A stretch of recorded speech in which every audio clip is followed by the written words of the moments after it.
Барлықтарыңызға сәлем, арнамызға қош келдіңіздер. Абайдың екінші қара сөзі. Мен бала күнімде естуші едім.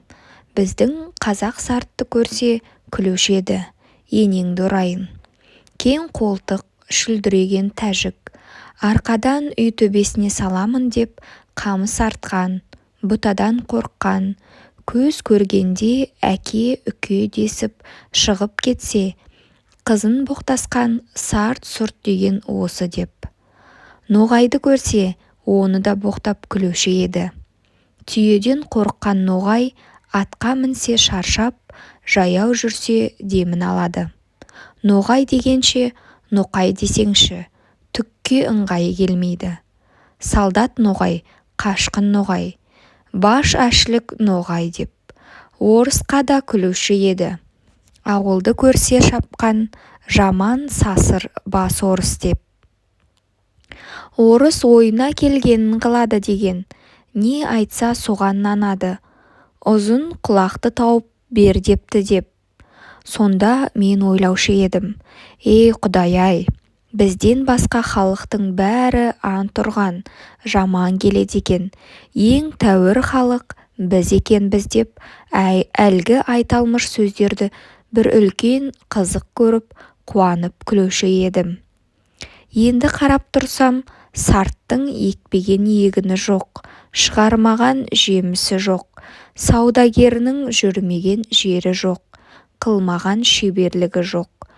Өзіменен өзі әуре болып, біріменен бірі ешбір шаһары жауласпайды. Орысқа қарамай тұрғанда, қазақтың өлісінің ақыреттегін, тірісінің киімін сол жеткізіп тұрды. Әке балаға қимайтұғын малыңды кірелеп сол айдап кетіп тұрды ғой. Орысқа қараған соңда орыстың өнерлерін бізден олар көп үйреніп кетті. Үлкен байлар да, үлкен молдалар да, ептілік, қырмызылық, сыпайылық бәрі соларда. Ноғайға қарасам, солдаттыққа да шыдайды, кедейлікке де шыдайды, қазаға да шыдайды, молда медресе сақтап, дін күтуге де шыдайды. Еңбек қылып мал табудың да жөнін солар біледі. Салтанат, әсем де соларда. Оның малдыларына құзғын тамағымыз үшін біріміз жалшы, біріміз қош алушымыз.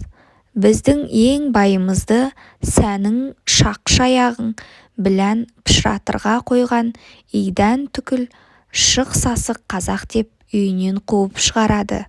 Оның бәрі бірін-бірін қуып қор болып, шаруа қуып, өнер тауып, мал тауып, зор болғандық әсері.